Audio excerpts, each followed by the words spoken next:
let me just bring you into the mind of a criminal. We want this gold medal badly. Will that ever elusive gold medal continue to be elusive?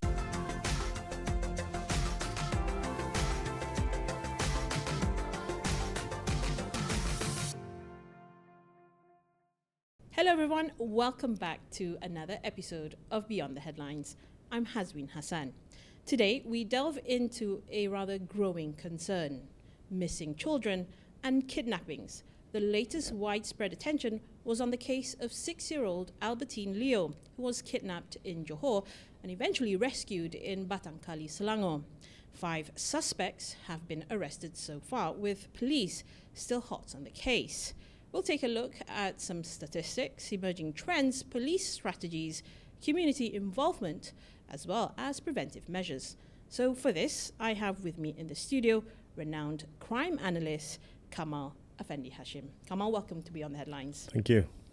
Pleased to have you with me here and here for our second segment, but just as welcome to join our first discussion. We have NST sports reporter K. Rajan to talk about the Paris Olympics that's soon to start.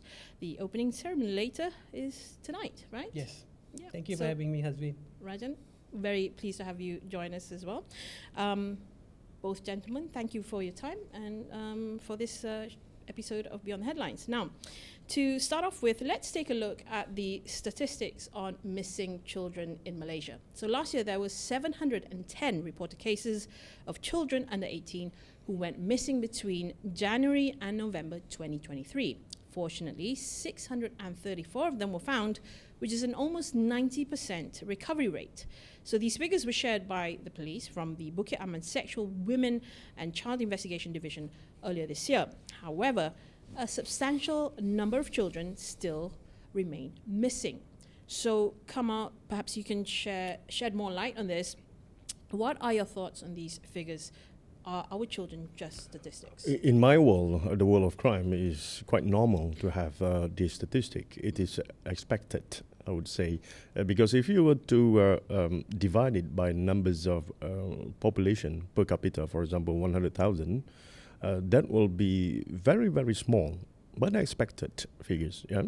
And there are various reasons why these children run away, right? Yeah. So we have to look at that in segments, then we could understand what are we facing, what problems or challenges that we face today.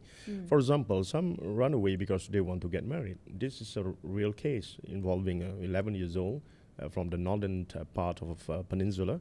So she ran away and then called her father from Johor Bahru to inform the parents that she's getting married. So I would say she's within that 10% who haven't been found simply because she migrates. Right? The rest of them, some ran away with boyfriends. Right? We are talking about children who is 18 years old and below. Right. And some just don't want to be found. That I could understand some ran away because of their being abused by the parents, by the guardians, or exploits. Yes, but in that particular statistic, it also contained people or children who was lost, I believe, in jungle. Right? There were 2 cases of children who haven't been found because they were lost in the jungle. And some fell into a body of water. They couldn't be found. And naturally, they are runaways too. That's my thought on this statistic. So a runaway child is then classified, will then likely be classified as a missing persons case, right? Of course, yes, So indeed. what is the main difference when authorities in handling these cases, what's the main difference between missing persons and those who are kidnapped? There are pressing needs in kidnap case, whereby you have to plan for this missing person or subject to be found, importantly alive. Right. So if you had known the reason of the motive or the factors that influenced them to run away, for example, boyfriends and all that, the perimeter and the urgency would be slightly different, if I may say, from a kidnap for ransom case. In kidnap, time is of the essence. Right. Right. So, especially when there are demands, right, in exchange of money, for example, yeah. And this is very prominent in the case of unidentified assailant or criminals. So when we talk about kidnap, it's very time sensitive. Yeah, I'm not saying that the other is not sensitive, but you have your priorities in cases which Right. demand more manpower, severe planning, in order to ensure that a child who had been kidnapped survived the ordeal. Right. What's the, and just out of curiosity really, what's the largest amount of ransom money that's been paid off to kidnappers, if you have any idea? Well, paid off. It is a policy not to pay, but sometimes. Right, yeah. But I'm sure there have been cases where the ransom money was paid off, right? Yes, the ransom was paid off, yes. I believe it was into the millions. Right. Yeah, yeah. And so, but by virtue of policy, police, they will not tolerate, right? They will just not play into the demands. Policy of every country is not to indulge in what their kidnappers want. For example, these children, a subject who is underage, and he works as a fisherman. And he was abducted, and later it was classified as KFR in the water of Sabah. So kidnapped for ransom, right? So the amount will be huge. I see. And is there, I do somehow have very little understanding of the difference, but there is actually a legal difference between an abduction and a kidnapping, right? Oh, yes. Can you perhaps normally people simply put it, Normally kidnapping involves money. There will be calls for money in exchange for life and all that, yeah. And if you're talking about abduction, it may be a case where jealousy among parents, custodial battle among guardians, yeah. And sometimes, yes, in not an ideal situation, there are sexual exploitation involved. Right. In abduction case, yes. Right. So would you say that it's more likely in an abduction case that the doer, the person who is the abductor, is someone that the abductee knows? Is that likely the case? It's quite possible, especially in teenagers. Yes, kids is pretty much difficult. Right. It's quite difficult to say that these people are known to them. But in some of the cases, yes. These are people in the past, and they came in contact in the past. Right? Okay. Probably you at some point guardian to them, have some kind of relationship with the families. Yes. So they're not complete strangers. They're not complete strangers. Okay. And have there been, if you've noticed, have there been any emerging trends or patterns in these kidnappings that you've noticed over the last few years? I mean, for example, at a certain period, is there a certain period where children are more vulnerable to being kidnapped? I could say it's in the crime landscape, it is constant. Right. There's not much changes in that. The differences is in the manner they are being approach, some with violence, some are non-violence, because nowadays we have online enticement, so that's how they're being lured into believing that this is a way forward, that you have to come up from your family, that you have to travel to meet me, or I'm going to wait for you at certain point areas, and then I'm going to pick you up. Right. Yeah, so it's much more easier. Right. Those were the days when you have to wait for example, Rajan to come back from school, right? Because I have to know his schedule, and then I have to wait for him. But now you don't need to, because we are connected via our gadget. Right. So when I asked you that question, I was thinking along the lines of perhaps, we've had cases where children went missing at a Pasar Malam or at the Ramadan bazaars. Yep. So it's usually these sort of open public spaces. In fact, Albertine Leo, she was kidnapped from a mall or gallery or something like that in Johor Bahru, right? big spaces, a lot of people, and very easy to go in and out unnoticed. This is where we let our guard down. These places, because we have the false sense of security that these places will be completely safe to be there. Right. A lot of people, nobody can do anything, you know. But unfortunately, this is how crime works. You know, to be able to execute a crime plan, you need the criminal to be present, you need the target to be present, and you need opportunity to be present. Right. So, where do you find opportunity? The easiest way is to wait when people don't notice, especially in crowded areas. We don't look at people, we don't stare at people and, okay, oh, that's a kid. I have to, follow the movement and all that. No, we'll be, how could I say, complacent that it is safe? Yes. Yep. Yeah. This is our immediate problem also. One of the factors, the false sense of security. I see.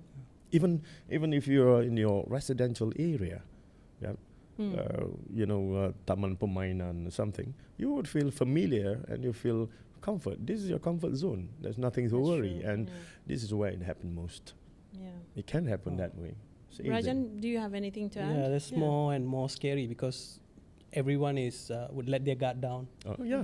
Because they're familiar with that place, and most of these places you can't judge the intention of the person with a child. You don't know whether they are family member or they are abducting someone. So that is scary. I could mask myself as an let's just say ice cream vendor selling ice cream, with a motorbike to approach a kid. It's quite simple to do. And these basically are problems that we face. And I feel that Malaysian, in terms of community-wise, in Malaysian, we are very trusting. Oh, yeah. We don't question. We see a person with a child, oh, maybe they are related. And as an ice cream vendor, a food vendor, we don't question. We are very tight-knit community, so we don't question. Maybe that opens up door for exploitation, for the crime to be committed without people thinking too much of it. Indeed, it have. Indeed. Yeah. I mean, this also brings up the question of can we even trust the internet now? Because even, we already, just with the internet, we had to deal with a lot of things. And then now we have more sophisticated technology with AI and deepfakes. So there's this other concern. And in fact, the CCID, the Bukit Aman CCID department, they shared through their weekly press conferences that right now there's this increasing concern from the use of deepfake videos of, using a real person and then taking their likeness to then fabricate a video of someone, trying. And the biggest crime that topped the list was investment fraud. So they would try and deceive people through, video. I think one involved Lee Chong Wei, right? Oh, yeah. And Siti Nurhaliza also. Right, exactly. So we've had a few examples so far, and they would talk about, these fraudulent schemes, investment schemes, and what have you. Now, that's to adults. These are, and people still, fell for it. There were still people who fell for it. But, for children, this has got to be, you got to multiply that fear even more. So how can we protect our children against this? By acknowledging their right to exist. Most of the time we treat children as perhaps not in the structures of societies. They are perhaps a starter, right? You don't include them in decision making, right? You look at them as people who need help most of the time. No, children need guidance, not help. Right? That's number one. We have to admit their right to exist. By doing so, we as community could play a role in ensuring their safety all the time. Unfortunately, when we take a look at children, even parents sometimes they believe children are just a mere responsibility, or in the worst case scenario, these are dead weight. I'm sorry to be putting it in that way, but not at all. People believe that these are dead weight. Hassle and hassle to handle something you need to be to concern about, like you said, a burden. A burden, human. you look at them as human or statistic. Which one do you choose? Yeah. I'm a member of this Malaysian Children Council. Also, we look at policy, how to enhance them, and all. But I have seen still evidence of we like to include children when something bad happened to them. Yeah. We're kind of seasonal thing. When we have this abduction, everybody will talk about children, and 3 to 2 weeks perhaps, and nothing will happen. We need to get ourselves inclusive in the problem, so much so to take ownership of this problem, to ensure it won't happen again, or it still happen, but manageable proportion. Acknowledging their existence, making, holding their, or taking account their side of the story and Of course. how they witness the whole situation. Indeed, online or offline. For online, you have OXI, okay? Online, child, sexual, exploitation and abuse. We do have that, Yeah. But let me just bring you into the mind of a criminal. Perhaps you would have greater understanding on how the thought process and everything, For us, normal human being, we have our laws, rules, we have our customary things that we have to do, and we abide by it. In the crime world, satisfaction is the key. And criminal will exploit many things, most parents, all parents indeed, will say that the children most beautiful, most handsome even, and then we begin to post photos, videos and everything without knowing that that is actually a currency for pedophile, right? I use the photo to sell it, to exploit it. For you, it's just 4 years old, playing around, bathing suit, nothing. But for criminal enterprise works differently, right? So take a look at one of the things that I would urge for us to see is the way we respond to stimuli. In this case, let's take a look at if your car being broken into, Rajan, what will be the first thing you do? You shout at the guy who was trying to attempt to break your car, or you make a police report, Okay. something like that. What about you, husband? Go straight to the police, I guess. Yeah. So, but first thing first, you're going to go approach your car, and you would take a look on what is missing. Yeah. Yeah. Okay. Yeah. That's This is true. a problem. This is exactly where the problem lies. Okay. Because all the times we are stereotyping the thinking process that something is missing. Someone had move it from the car, move it out. Unfortunately, someone also can place something in your car, isn't it? Ah. Have you ever thought about it? Something? Have you Right. ever thought about it? So this is where the world clashes. Right? The normal value versus criminal enterprise, either individual or groups. Their values differs. Okay. We believe that at night, if someone were to dress like normal, you would hesitate to, even though you have a puncture, you would hesitate for him to help you. But if someone is in, a jacket, blazers, looks presentable, you would say, okay, help me. This is where criminal will exploit.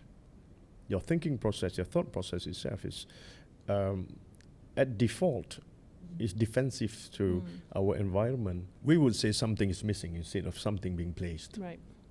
Right. I mean, that does make a lot of sense. And yes, I do get the whole, stereotyping mentality where, someone's dressed nicely, they can't be of any harm. They might, there's no way that this person is a criminal. That's why if a children is in front of the house playing, we would assume that everything is safe, everything is in order. That's true. If they go to the school, we assume they are in school. Yeah. We should have done spot checks, at schools. Parents, sometimes you leave them, drop them off at school, or wherever they want to go, tuition centers and things, but you have to ensure that they are there. Right. But how many parents would do that? True. Yeah. Especially the don't. parents who think that, that's not their responsibility anymore. Once you rather- drop your kids off at rather than school. saying it's a burden. Yeah. I, That way. I didn't say it. Children's a burden, but Nicely. No, but then But there's people no do, point in not acknowledging it, because we do know it's a problem. There are parents who are not as responsible as parents should be. Exactly. that they're being complacent, thinking that okay, maybe the tuition center, maybe the activity center. That's it. It's my responsibility is here, and upon the door that they go in, it's theirs. But there's this gray area between the door and then the door of your car. There, Someone true, is watching. yes. Someone else responsibility to watch. You delegate without owning it up. Even though we delegate the safety of the children to housekeepers, to wardens, and all that, we still have some percentage in that accountability to ensure their safety. But I guess we don't do that. I think it's the Asian value. We pass that responsibility, maybe a warden, maybe a caretaker. Okay, my responsibility is And there yeah. in my behalf. My responsibility is to finance the activities. Yeah. Right? As long as I am able to finance you there, that's it. What happened to you after that? Either you're being subjected to abuse, someone entice you, talk you through, running away from the place. Does not make sense to us. Yeah. It won't happen to us. And there are three types of victims. Number one, victim by chance, right? Victim by chance is the remote possibility of something happen, right? Where you are a victim by chance, right? Number two, victim by choice. You had been chosen by the criminal from the pool of people or targets that he or she have. So shortlist into potential candidates, and from there you just pick one. Right? And the third one, compliant victim. In this case, you couldn't care less, because our assumption is that someone else will become victim. Someone else's children, for example, because they're well-to-do. Right. I'm not well-to-do. I don't have money. But what if the motive is not money? It's for sexual exploitation? It will be different. So yeah, You I look mean, sad now. Yeah. You worry, look sad, Yes, right? I have a son, so I'm worried now. Yeah. I'm concerned because, like you said, it's people think I'm not a target because I'm not rich enough. Yep. Definitely not going to target me, Right. but there are the criminals look at other things that they might gain from the situation, from the exploitation. When husband said, rightly said that AI plays a role. Well, look at it this way. The first ever crime created in the history of mankind and the galaxies and everything is deception. Right. Well, Yep. theologians will say that, the Quran will say Adam and Hawa. Bible will say Adam and Eve. The crime is deception. So it's quite easy to deceive people who have smaller social structures like children. That we came to know each other in classes, works and everything, but children, the social strata is quite small. So the manner or the way that they approach things are different from us. Right? They are children after all.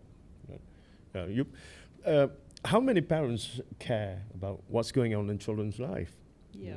How's school today? That's it. Yep. You stop at that. You don't ask them, did you do any good today in school? Did you have anyone?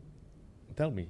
Set aside 2 minutes and ask things. It's quite simple. But we say, oh, you got back. Food is under the table. Yeah. I'm not saying that's bad. I'm saying that challenges ahead are different from now. In the 80s, 90s, now challenges are quite different. And the way that criminal commit their desire also different. The magnitude are different. Those were the days when people being abducted, children especially, and you found them. You found them back. But nowadays, perhaps, you have ritual. You abduct children for ritual, sexual exploitation. And you wouldn't know whether they're going to live through the ordeal or you're going to found them in a body bag. Yeah. You inflict injuries is bad enough, but being exploited and killed along the process. In my world, you've seen bodies like, recovered after hours, right, being manipulated and all. But the same discipline will tell you how many days they have to endure pain and torture to get there. Right. That's kind of a scary thought, perhaps, but that's the reality that we have. I see. I'm afraid I'm going to have to cut this discussion short and then go straight into talking about ways we can get around this, right? I'd love to go more into that, because I think, so there's this whole other mindset that it's too morbid to think of just the worst or fearing the worst, right? And probably that's not such a healthy way to live. But as you've given so many examples of, and the evidence is that it's true, I think it's probably, people should stop probably being more like that, being more morbid for their own sake. So coming to the end of this discussion, I want to talk about we can flip it the other way. Rather than having AI working against us and fearing the worst out of it, we can actually use technology and AI even to better the current technology we do use, especially through the alert system that we have, the NOR alert system, right? Which is probably the equivalent of the Amber Alert system in the US. When we started it, some of my friends were there. Rocky was there, Rocky Brew, Noraina. We are a group of concerned citizens, and we fashioned NOR Alert from Amber. So Amber is actually the color and also the name of the kids. Yes. So I gave the acronym of Nationwide Urgent Response Information Network. Yep. Nationwide Urgent Response Information Network, which translated to either it itself, and also Noreen, in relation to Noreen Jazlin Jazimin. But unfortunately, the products have been offered by the ministry then was labeled as Nur, Rumah Pelindungan Nur and all that. So they cut it short to Nur, only Nationwide Urgent Response. We don't have that beforehand, so it's quite difficult to disseminate the information to other parties, interested parties. The way it works is that you have taxis, you have billboards, you have electronic billboards, of course, and it expands the perimeter for you to search your search area instead. Instead of 30 minutes, it had lapsed about 30 minutes. So they couldn't be in Kuala Lumpur anymore. They could be heading to Tanjung Malim. So it's outwards to inwards. That's how it works. It's supposed to work like that. But we still need consent from the parents or legal guardian to be able to put the image, the name, the information through this. So how fast can it go up, this nationwide response, this alert? As soon as the parents consent? Yes, very fast. Very, very fast. Within minutes. You could see it in some of our ATM do have the information over there. Right? And you could also have on our social media's accounts all this push notification about the missing children. You could have that. Right. Unfortunately, we also have the informal, infamous grapevine nowadays that we're talking about social media. True, right? No longer, it's overtaken now by Instagram, Reels. I know. Sometimes it's just corrupts the actual information, with all the speculations and everything. Yes, we should focus on, he or she is missing, we need to find her. But our public goes into a different gear, like, why is he or she missing? Was there any kind of, between the parents, I want to know that more, rather than priority number one, her safety, his or her safety. Child. So this is not finding Nemo. Right. This is finding a person, a living, breathing person who has every right to exist and be among us. So the concern here is, like you said, to change the mindset of the public that, when a person goes missing, that is what we should be focused. We need to try to help the parents or the authorities to find this, instead of speculating on what has happened, why it happened, and why. And Agreed. And this I suppose you have few groups where you're a member, right? We could relay the information to the other group, right? We don't ask questions like, is the mother and father fighting, right? Was it why? What happened? family dispute, Family dispute or whatever. This one, whatever. No, we don't do that. We were supposed to be society rather than members of the public. So public awareness is really important when it comes to, making sure we can. This would be my issue. We talk about public awareness. The what, everybody knows the what. The how to do it is Right. the other side of the story. Because we believe after this, you can see this pattern emerges around us. Yeah, after this case, there's going to be some roadshows or workshops, or also seminars, or launching of some sort, and it stops there. All this while, I've been doing this for 30 years. Yeah. I have not to ask. I would say I would have to beg for people to help in crime prevention. Yeah. You have to beg, because there's no commercial value in it. This is another side of a sad story, tragic perhaps. But when you approach people, can you help me? Not at all. We like to help. This is a project about the safety of children to prevent the incident from happening, or part of the intervention perhaps that. Right in here. That's it. It stops there. So in a review, it might take. I've been turned down before. Okay. Yeah. Right. When the husband say renowned crime analyst, I've been turned down before.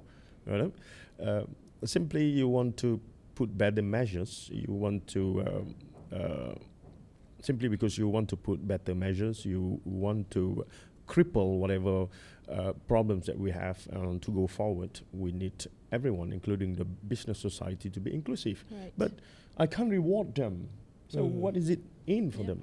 The What is return it? of investment, what I'm getting. There's nothing in it for them, so they don't see. If I were to do it by my own, let's just suppose without the Bida Prima or NSTs, a column highlighting that you had allocated me 10,000 or 100,000, I don't think it's going to be possible.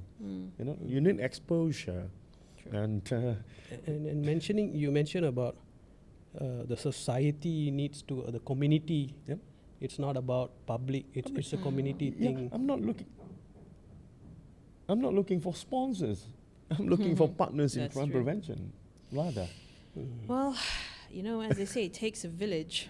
Yes. And unfortunately, that's where we have to end this discussion. But thank you so much, Kamal, for your very wonderful insights, and Rajan for staying for this. And also for the second segment coming up, Kamal, you'll be joining us, right? I'm a sports person. Still staying also. with us, I thank love you. Sport, All right. For the country, king and country, yes. So as for this issue of missing children and kidnappings, it's clear that while progress has been made, especially with the more sophisticated technology that we have in the NOR alert system, there's still much work to be done. Community awareness, strong family support systems, and continuous improvement in police strategies are essential in keeping our children safe. Now, those watching, stay tuned, because we have our second segment coming up right after this.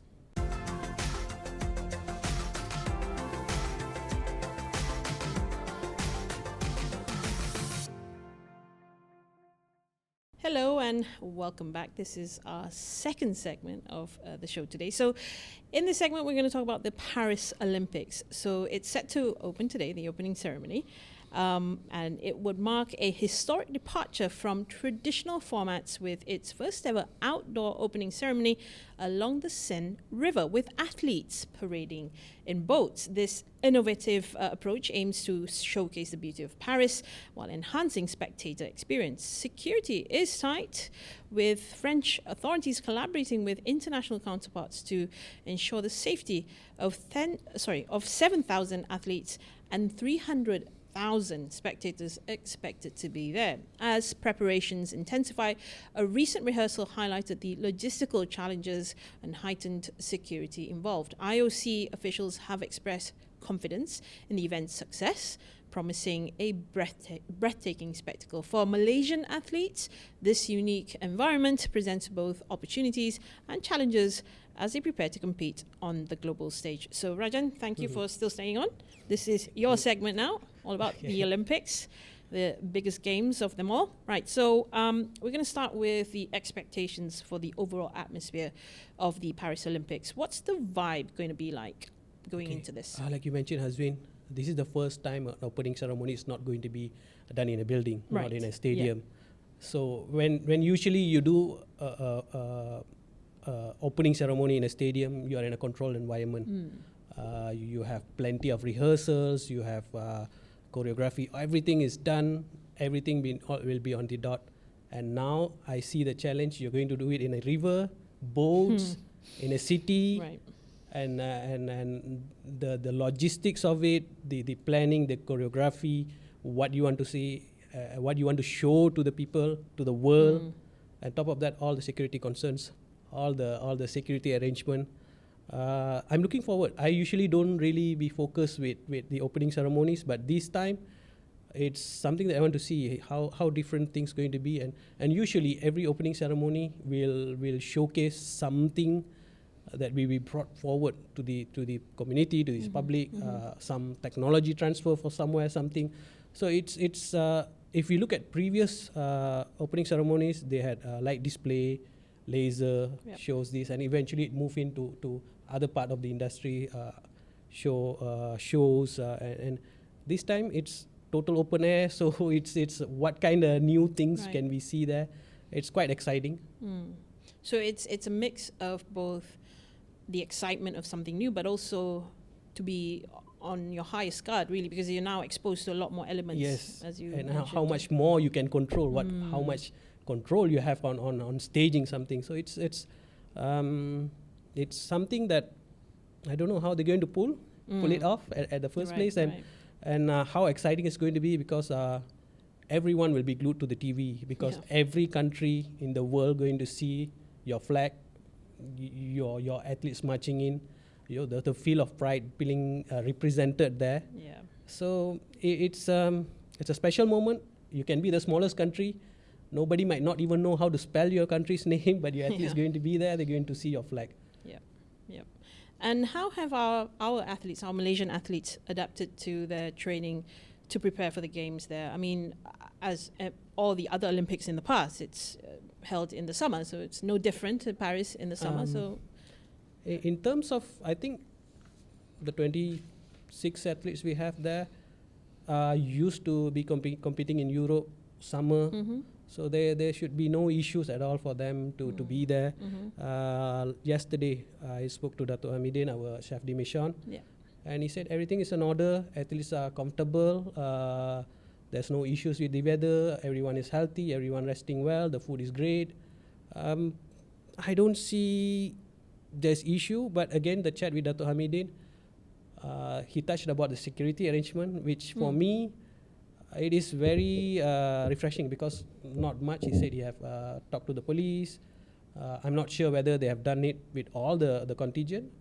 I'm not sure, but it's refreshing to see the embassy and the police talking to the contingents, chef de mission, and explaining things. It gives you an assurance that okay, they have planned well, especially in terms of security. Right. So we are very much set for the games.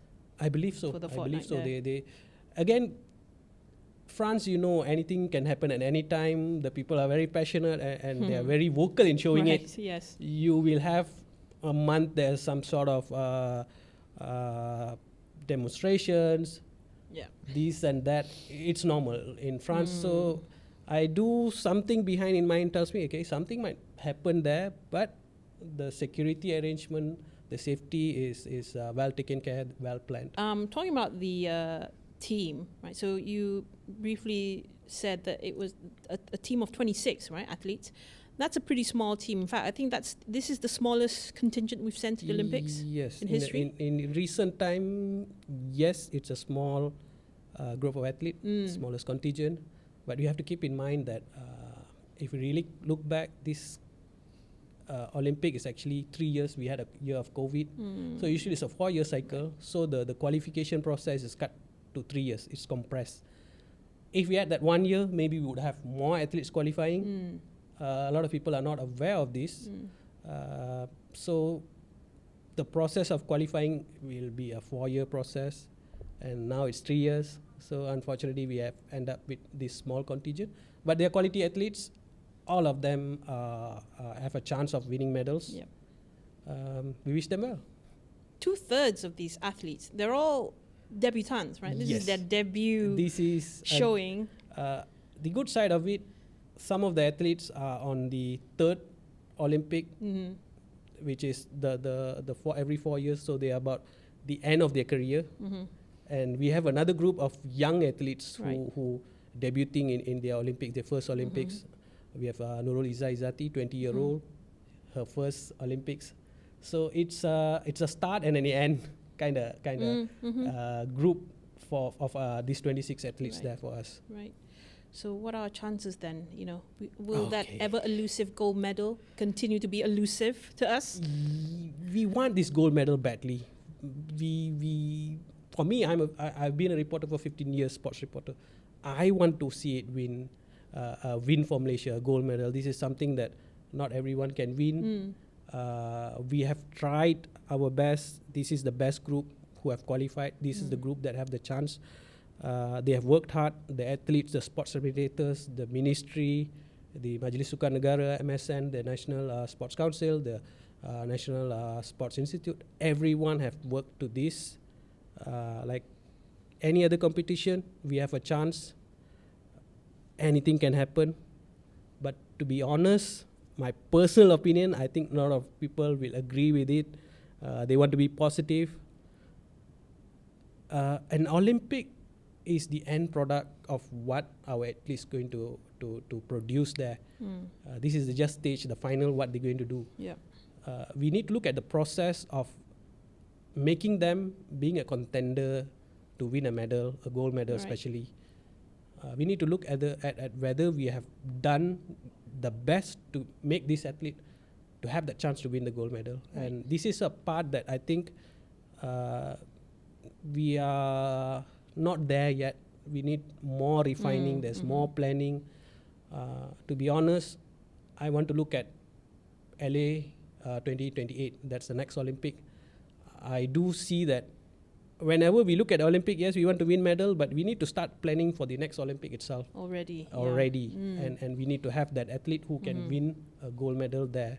And for a country like us, we are small, always limited budget, resources, funding. This is where we have been weak. This is why we have not win a gold medal. This is the process that we need to refine and find solution to. Right. But in terms of the best chances that we have him come out, you can weigh in just as much. We've got track cycling. We've got badminton. These are so far our best bets, right, for any medal chance. How would you assess that? Okay, if you look at badminton and track cycling, these are the sports that regularly have been contender podium finishers. Right. The athletes in these sports are more experienced compared to the other sports. They have more exposure at international level, World Championship, Thomas Cup, World Cups of their sports. So they know what is needed to deliver at this stage. Yep. The sports also have a strong following, a strong culture. Maybe track cycling not much, but badminton, everyone knows and understands the sport in this country. It's the best bet for us based on these factors. And we have the athlete as well. We have World Cups athlete in these two sports as well. So a step closer to that gold medal win. Datuk Muhammad Azizul Azli Hawang, or otherwise known as Pocket Rocketman, what are his chances? This is going to be his last Olympics, by the way. He's 36 this year. Yes. Last Olympic, he won a silver medal in Tokyo. Before that, in Rio 2016, he won a bronze medal in Keirin. So he's improving. He's a former Keirin world champion. Yes. So this guy has shown progress, bronze, silver. So this is the year that he might win the gold medal. He's on track for that. He's 36. Last year, he won 2 gold medals in the Asian Championship. At the same time, 2 years ago, he had a heart surgery. Right. Okay. And this is the guy who had that sticking through his calf after and his claim for fame. But beside that, he's a tremendous athlete. He's a world-class athlete. He's a generational talent, not just in Malaysia, the whole world in terms of his impact at the sports. He inspires everyone. He's laser focused. The last few months I've seen him training. Yes, he's 36, the wrong side of 30, but he, after the heart surgery, everyone expected his performance to drop. But based on his numbers, talking to his coach John Beasley, he's much faster now. So he got an upgrade. From for the his surgery. heart. Yeah, from the surgery, it seems. He's that Hardware good. upgrade, Hardware upgrade. I think all the other guys, the European, the Australians, will keep an eye on him. Formidable they threat know to the this others. guy is someone that we can't take for granted. He's Right. 36, so he might not win. No, everyone is whenever he's on the track, everyone looks at him, and Right. he's maybe the shortest guy there, but he's the most intimidating guy on the bike, on the track. Right. What about you? Do you follow track cycling much? Oh, yeah, but not as much as Rajan. That's my love job. I badminton. have I to. love badminton. Yeah, but my mind stopped when he told us just now, shared with us that he was with Dato' Amidin on the phone. No, on the phone talking about Dato' Amidin, security. yes. Because these are the less interesting parts that people don't touch normally, and security is the least thing you thought about, especially when travel. You would expect the host country to ensure everyone is safe, but a step in that direction is that we also have to ensure that our athletes are safe in terms of in case something happened, we need to bring them back, for example. Yeah. So it's nice to hear that there are plans. There had been discussion on that. Right. The second thing for me when we talk about sports, it's always I'm in a crime world, right? It's about gambling. Yeah, Right. addiction to gambling, Yeah. and this is the other problem that we talk about. Whenever we have sports competitions and everything, there'll be a lot of people even at Mama and saying that Placing their it's going to be bets. placing the bets, and then it's prominent in football, but it also happened in others. But the other part, the last part that concerned me in these sports is that the unity that we have as Malaysian. You know, you could have lived in Paris, UK, parts of Europe, or you're in Malaysia, in Kuala Katil, Kedah, for example. I don't know why I mentioned that, but Kuala Katil. But we somehow, become a Malaysian, and this unites us, and this is true. And this is very much. See, I have goosebumps thinking about all the people we are cheering up. Watching at the TV. There's no sense of participation in situ at the stadium, but yet you feel it, you know. And this is what made me a proud Malaysian. That sense of belonging, that tribalism. Yeah. You are Malaysian. Yeah, we're becoming a tribe, you know. Yeah. Our own tribe. Yeah, Malaysian. Yeah, one more. Malaysia Satu, boleh. dua, tiga, you know. Especially when we watch badminton things. Especially the Malaysia Boleh. Yeah. Everyone Malaysia That Boleh. cheer. Yeah. So just very quickly, I'm going to go through some of the other medal hopefuls. So in badminton, we've got the men's doubles, the pairing of Arinchia and Soh Wee Yik. So Medal chance? definitely. Yeah. Lee Zijia is a player who has everything. He's tall, he's powerful, he has good smash, placement. If you look, he is a player that divides the fans, because at times he can be excellent, another day he can be below par, and it would be frustrating to think, how come he's playing like this?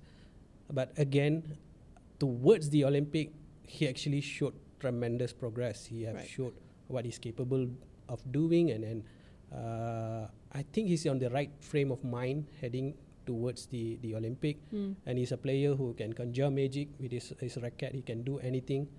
It's the same with Aaron Wuyik. These are the former world champions. Okay, these guys have won the world championship before. They know what's needed at this level. They know, they have the tools. Maybe they're less popular underdogs, I would say. Less pressure on them, so they can progress further. Right. So that's a medal chance. That's definitely, these guys Definitely in the bag, have the tools to deliver the medals. Okay. What about the mixed doubles pair, Chen Tang Ji and To Iwei? Okay, these two are making their debut, the Olympics. They are rising stars. They have done well. But they are expected to get past the group stages. Right. After that, it will be a little bit harder at the quarterfinals. Again, they are the athletes who have the tools to do well.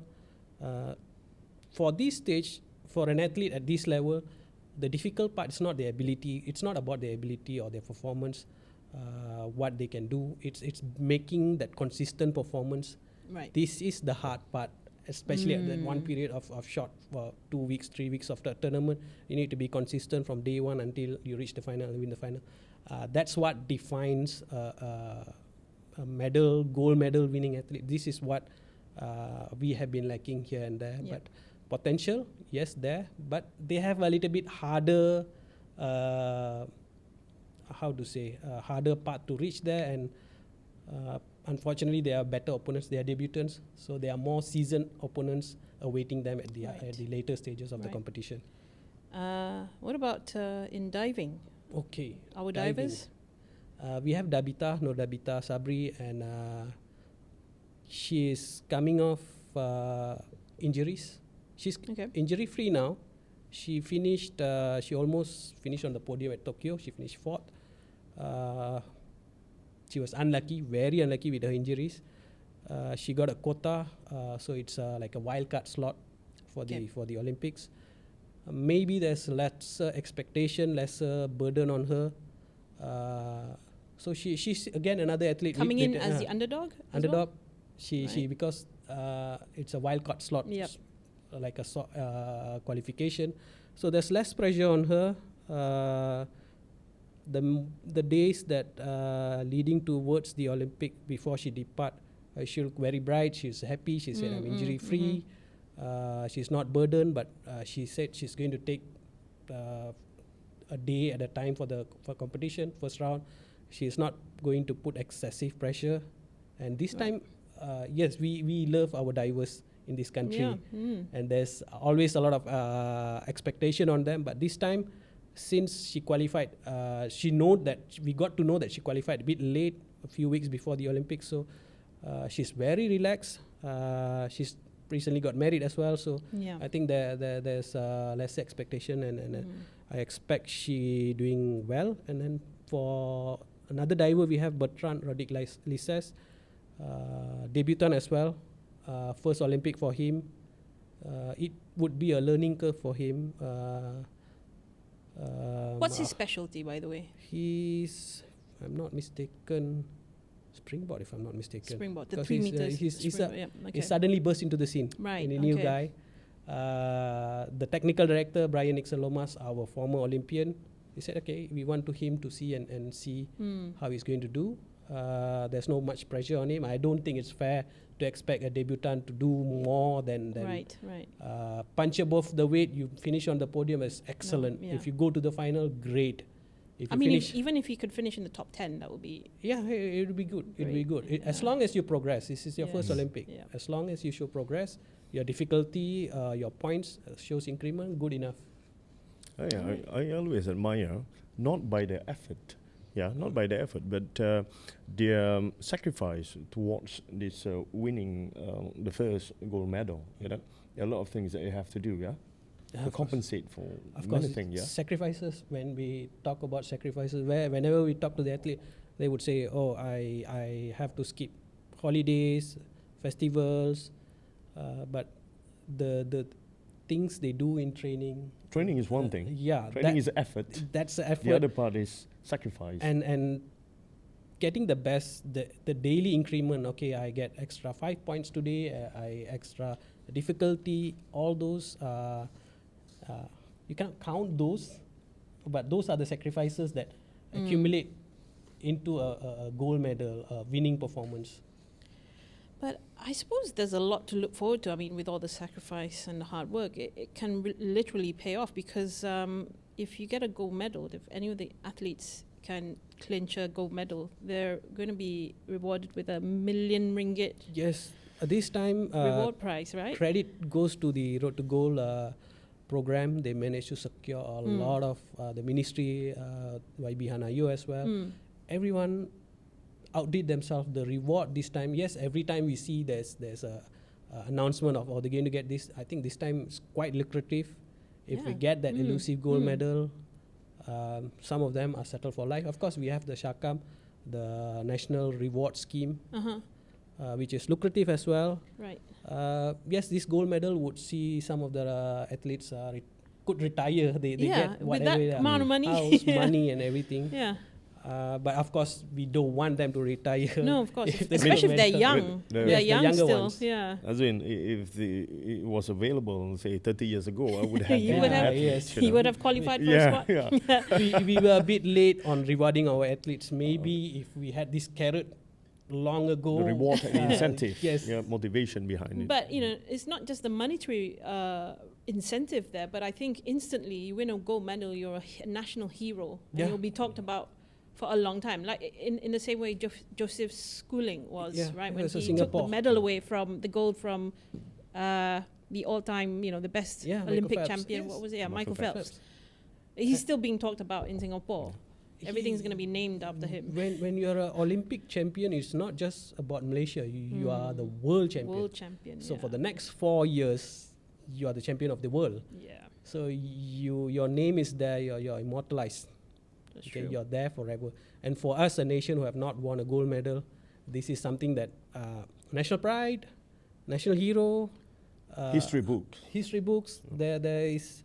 You're the first guy who's going to achieve it. So it's something that you can't simply describe. It's a feeling. It's emotion to achieve the unachievable, and it's that special. We are a nation that who have not won the gold medal. So Right. it's extremely special. Okay, so Rajan, to continue further with our discussion, there's not much left, but I want to go back to something we actually talked about earlier on security, right? So yes, there is heightened security because of the nature of the opening ceremony. It's going to be outside. So on specific roles and responsibilities that international security teams have there, do you know exactly what they'll be looking for, or at least the biggest concern? Because I'm asking this because of the global climate now. Particularly with what's happening in the Middle East with Israel and Gaza. I know there's heightened security around the Israeli team. So is there going to be a lot more heightened security in that Yes, sense? For Like those I teams. mentioned earlier, there was some briefing adding on a little bit more. Dr. Hamidin said there's a 5 kilometers check before the Games Village. Right. So the entrance to the game village is very secure. You are not even allowed to park your car there, or you're not even allowed to drive in without passes. Yep. And those passes as well, it's not immediately next to the games village or the entrance of the games village. It's that tight compared to previous games. The last one we had COVID in Tokyo, but in terms of security, this is among the tightest one. And we do know the sentiments, the political climate, and unfortunately sports often become a stage for people to show. Yes. And we have seen athletes, even at the last Euro, people were showing what they want to say there. Paris, we know the focus will be there. There will be people trying to get their political points, views across. To be fair, I think athletes do have a say in what the worldview is. Right. And I do see that a lot of athletes, sports people, we don't take side. We say you don't want or allow violence against innocent, the oppression. I do see that France being an open country, they would allow to a certain extent.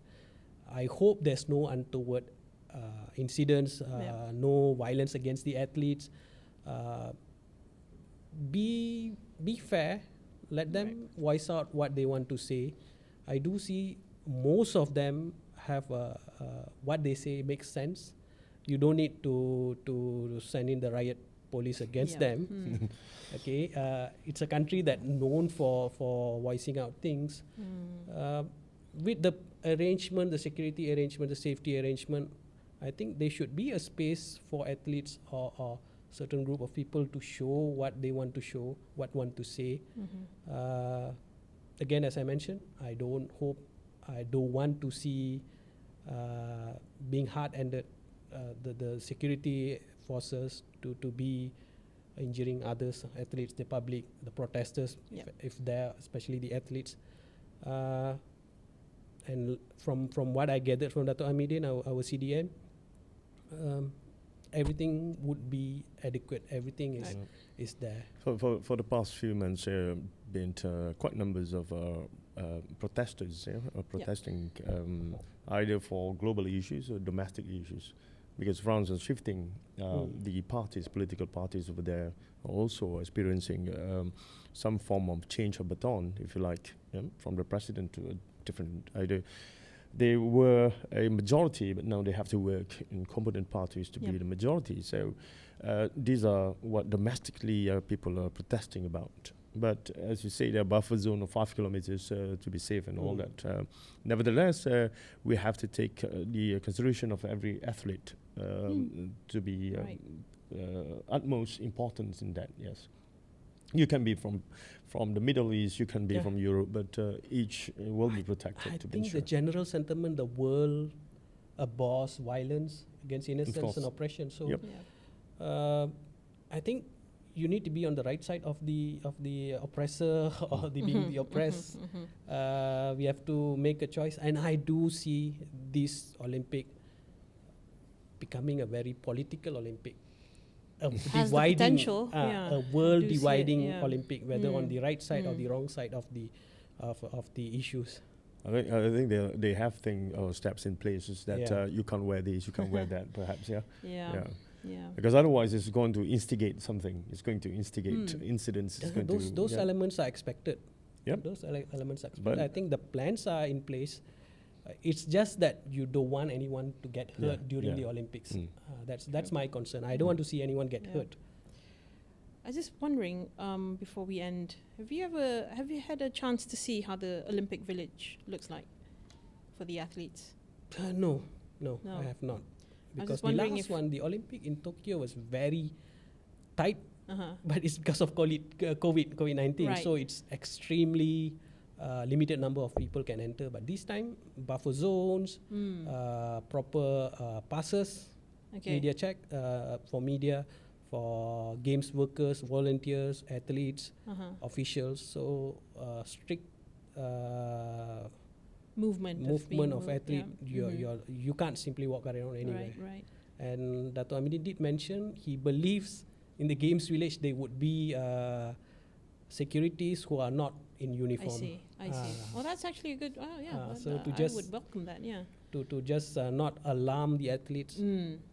So there are athletes who might instigate or might do things. So there are people, security arrangement who are just like athlete, who look like athlete, but they're actually observing things and controlling the security there. Because two things before we end. Sorry, I know I've been saying this from the beginning, but two things. I heard that there's no AC in the units of our athletes. Is that true? I mean, in the dead heat of summer. Because it's summer, I think for our athlete, we are used to this 23 degrees Celsius. For us, that's going to be something. Summer in Europe, it's still like in aircon. It's midnight in Bangsa. I beg to differ, though. I've been in Paris during summer. It's unbearable, actually. Unbearable? What? It gets really hot. Now, presently, especially it's at only this time of 23. year. It's middle of presently, it's 23. Dato' Hamidin said, yes, it's not 5-star hotel, but it's comfortable. Right. And the cardboard beds? What do you think about those? Yeah, it's okay. The athletes have no complaints. Again, it's not 5-star hotel beds. Right. But it's comfortable enough to get your sleep, your rest. It's sturdy enough. It's sturdy enough. Okay, no complaints. Well, Yes, unfortunately, we have to cut it there because we've come to the end of our show. And I know I've been saying that we're going to wrap up soon a few times now. So, yes, this is the real deal. I'm wrapping this up. But before we end, I'd just like to note that this is actually our 50th episode. Yes, so that's one milestone for us to celebrate. Malaysia here. boleh. So, yeah. Malaysia NST boleh. LSD boleh. Beyond the headlines boleh. Beyond the headline, boleh. Yes. So again, yeah, it's a milestone for all of us here to celebrate. I'm very happy to be able to share it with both of you, my guests today. Once again, we would have never made it this far without our loyal viewers. So on behalf of my showrunner, who unfortunately isn't here today, Amalina Kamal, and our technical crew, I would like to thank you all for staying with us since day one. Do subscribe to our YouTube channel, this channel you're watching this episode right now, and hit that like button if you enjoyed this episode. Don't forget to also follow us on all the socials. We're on Facebook, Instagram, and X for more news and updates. And that's all for the 50th episode of Beyond the Headlines. Do join us again next week for more of the show. Thank you so much for watching. I'm Hazwin Hassan. Until next time. Bye-bye.